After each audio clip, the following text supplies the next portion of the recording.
This Torah class is brought to you by TorahAnytime.com. Okay, Shalom Aleichem, welcome everyone. We continue in the Orchos Chaim of the Rosh. We're up to Ois Lametes. The Rosh says as follows: Natol yadcha l'tefillah. One should wash their hands for davening, which means as follows. We know that in the morning when one before Shachris, one has to wash their hands and make a bracha netilas yadayim. Why do we make netilas yadayim in the morning? So the Rashba says because it's inaugurating our service of HaKadosh Baruch Hu. What about for Mincha and Marav? So for Mincha and Marav, one has to wash their hands as well. There's a halachic requirement to wash your hand for any tefillah of the day. Shachris, Mincha, or Marav. Or Musaf. So why don't we go outside in the middle of Musaf? The answer is because we're not Meisiach Das from the Netilah in the morning. But if somebody, let's say, for whatever reason, had to go home, so they would have to wash their hands for Musaf. If somebody davens Mincha Marav back to back, or with a little shir in between, you don't have to wash your hands for Marav. However, if you daven Mincha, let's say Bismanoi, and then you daven Marav later in the evening Bismanoi, one would have to wash your hands for Marav as well. So wash your hands for Tefillah, Ula Achila, and for eating. Uve'es Tzeizcha Mitzarchecha, and when you go out from your needs, in other words, when you finish relieving yourself, Barech Asher Yatzar. You make an Asher Yatzar, Va'al Netilas Yadayim Lo Tevarech. And you don't make Netilas Yadayim. You don't make a Netilas Yadayim when you finish in the Beis HaKisei. Im Lo She Kinachta, Oy Shevshafta, V'tirtza Lehispalel, Miyad. Unless a person defecated or touch themselves when they urinated, and they want to daven, then not only do you make an Asher Yatzar, then you make Netilas Yadayim as well. Now we don't do that, but I'll tell you where we do this. When one does have to make an Netilas Yadayim, that is, if in the middle of a Su'udah, a person went to the Beis HaKisei to defecate, and they came back and they're still going to be eating bread, not only do you have to wash your hands, you also have to make a bracha of Netilas Yadayim. So it's a very interesting and important halacha. If somebody goes out in the middle of a meal for Gedolim, then when one comes back, not only do you have to make an Asher Yatzar, you also have to make the bracha of Netilas Yadayim. Oismem, Gedilim ta'asalacha, make tassels for yourself. Al arba kanfas kasuscha, on your four corners of your garment, laman tizkar, in order to remember the mitzvahs. So this is the mitzvah of Tzitzis, that one should make Gedilim in order to remember the mitzvahs of the Torah.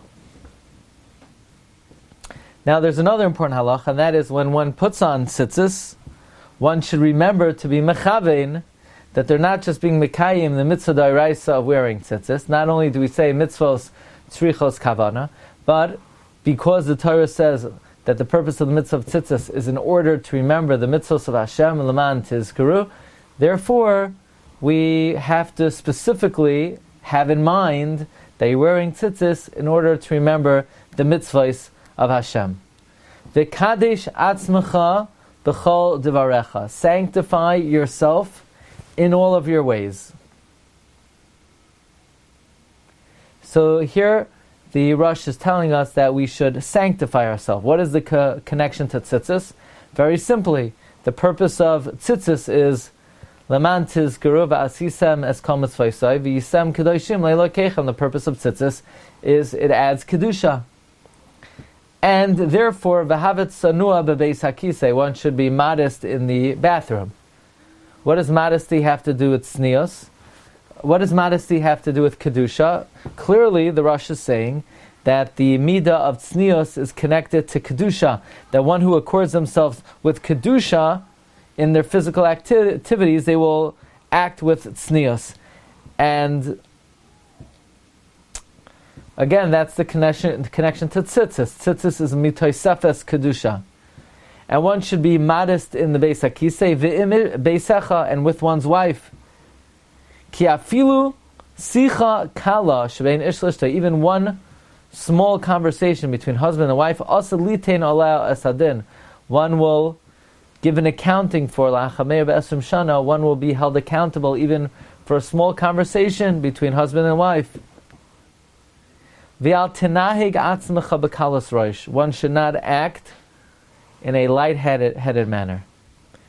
The Gemara Bracha says on Daf Chav Beis that we learn out that a balkeri is aser the Talmud Torah. Why? Because since Talmud Torah has to be learned the way it was given, namely be'ema be'yira beresa sufaziyah, and a balkeri comes from kalas rosh, and therefore that's antithetical to the attitude one should have during limud HaTorah.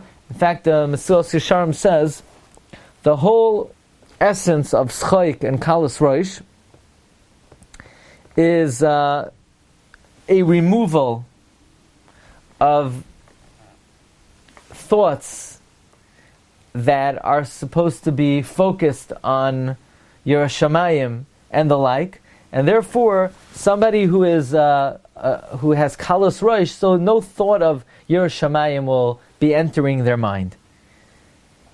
And the Mezuzah Yesharim likens Glatstein and Kalas Rosh to a shield that was oiled. That the same way if somebody were to shoot one arrow at such a shield, the arrow would just slip off.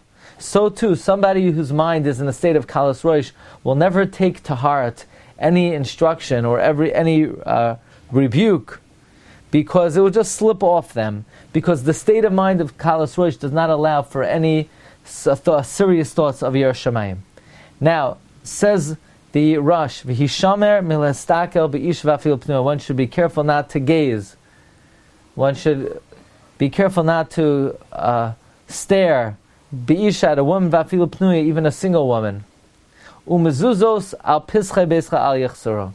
And mezuzos on the doorways you should not be lacking.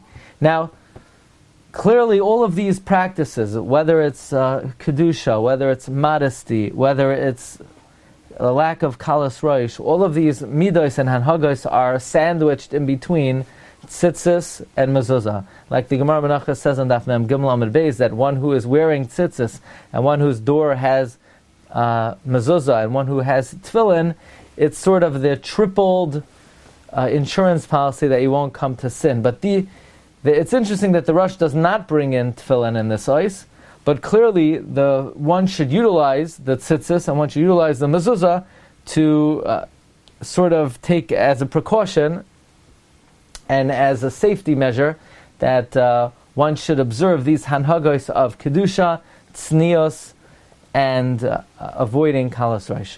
Okay, this is Ois Lamed Tes and Ois Mem.